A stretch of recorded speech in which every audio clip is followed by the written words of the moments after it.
اور ایک اہم بات میں بڑی تاکید سے آپ سے عرض کروں گا، ہم چاہیں گے کہ دنیا میں دین کا کام کریں اور جیل سے بچیں، اور ہم چاہیں گے جب مریں تو جہنم سے بچیں۔ اللہ جیل سے بھی محفوظ رکھے، اللہ جہنم سے بھی محفوظ رکھے۔ تو اس کے لیے آپ دو چیزوں کا اہتمام کریں، اس کو اپنا ماٹو بنا لیں، اس کو اپنا مزاج بنا لیں کہ ہم اسلام کو چھوڑیں گے نہیں اور قانون کو توڑیں گے نہیں۔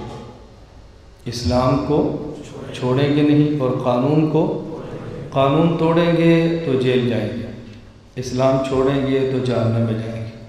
جیل سے بچنا ہے قانون نہ توڑیں، اور جہنم سے بچنا ہے اسلام نہ چھوڑیں۔ تو ہم انشاءاللہ اسلام چھوڑیں گے نہیں اور قانون کو توڑیں گے۔ اپنے قانون پاکستان کے دائرے میں رہتے ہوئے اگر اپنے عقیدے کا کام نہ ہو سکتا تو آج آپ اس مرکز میں نہ آتے۔ اس مرکز میں آپ کا آنا اور میری ماضی جن کے علم میں ہے وہ سمجھتے ہیں کتنا مشکل کام تھا، لیکن الحمدللہ اللہ کا کرم ہے کہ پھر بھی کام جاری ہے۔ تو آپ اس کا اہتمام فرمائیں، اسلام کو چھوڑیں گے نہیں اور قانون کو توڑیں گے نہیں۔ اور ایک بات سمجھیں کہ ہماری دو شناخت ہے، اس کو آپ نے بھولنا نہیں۔ ایک ہماری شناخت ہے نظریاتی، ایک ہماری شناخت ہے جغرافیائی۔ ہماری نظریاتی شناخت کا نام ہے اسلام، ہماری جغرافیائی شناخت کا نام ہے پاکستان۔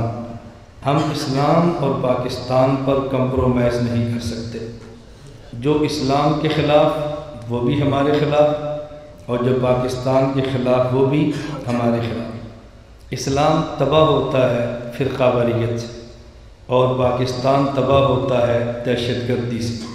اس لیے ہم فرقہ واریت پر بھی لعنت بھیجتے ہیں اور دہشت گردی پر بھی لعنت بھیجتے ہیں۔ ہم اسلام کا تحفظ بھی کریں گے اور پاکستان کا تحفظ بھی کریں گے۔ آپ کریں گے؟ ہاتھ کھڑے کریں گے۔ ہم اسلام کا تحفظ بھی بولیں، ہاتھ کھڑے رکھیں، اسلام کا تحفظ بھی کریں گے اور پاکستان کا تحفظ بھی۔ اسلام کا دشمن بھی ہمارا دشمن اور پاکستان کا دشمن بھی ہمارا دشمن۔ ہم فرقہ واریت پر بھی لعنت بھیجتے ہیں اور دہشت گردی پر بھی لعنت بھیجتے ہیں۔ اس لیے بحیثیت علماء جس طرح آپ نے یہ خیال رکھنا ہے کہ اسلام کو تباہ کون کرتا ہے، آپ نے یہ بھی خیال رکھنا ہے کہ پاکستان کو تباہ کون کرتا ہے۔ نہ اسلام کو ٹوٹنے دینا ہے، نہ ہی ہم نے پاکستان کو ٹوٹنے دینا ہے۔ ہم اسلام کا تحفظ جان پہ کھیل کے کریں گے اور پاکستان کا تحفظ بھی ہم جان پہ کھیل کے کریں گے۔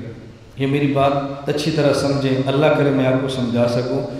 جس طرح ہم یہ بات کہتے ہیں کہ ختم نبوت کا مسئلہ ایسا ہے، جو شخص مسلمان نہیں بھی اور خود کو مسلمان کہتا ہے، ختم نبوت کا مسئلہ ایسا ہے کہ وہ سب کے درمیان اتفاقی ہے اور اس پر ہر قسم کے مسلمان کو جمع کیا جا سکتا ہے۔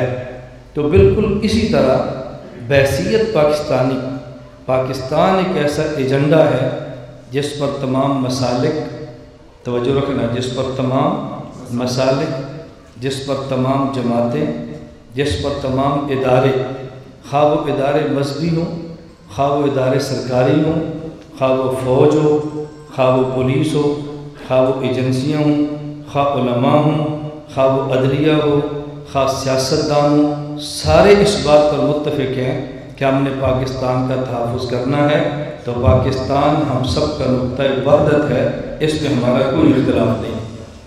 یہ بات آپ ذہن میں رکھ لیں گے تو الجھنیں ختم ہو جائیں گی۔ کسی مدرسے میں کوئی افسر آ جائے تو ہمارے بعض طلباء کی غیرت دیوبندیت جوش میں آتی ہے کہ یہ محتمم صاحب بھی کیوں ہوئے، کیوں افسر آ گئے ہیں۔ بھئی جب افسر آپ کے شہر کا تو آپ کے مدرسے میں آئے گا، کیوں نہیں آئے گا؟ اس میں کون سی حیرت کی بات ہے؟ ہم نے اپنا مدرسہ اوپن رکھا ہوا ہے، جب چاہے آئیں، جب چاہے دیکھیں، جب چاہے چیک کریں، اس میں کیا ہے؟ ہم کوئی چور تھوڑی ہیں کہ ہم ان باتوں سے جھجکتے پھریں۔ میں نے اس لیے گزارش کی ہے، اللہ ہم سب کو بات سمجھنے کی توفیق عطا فرمائے۔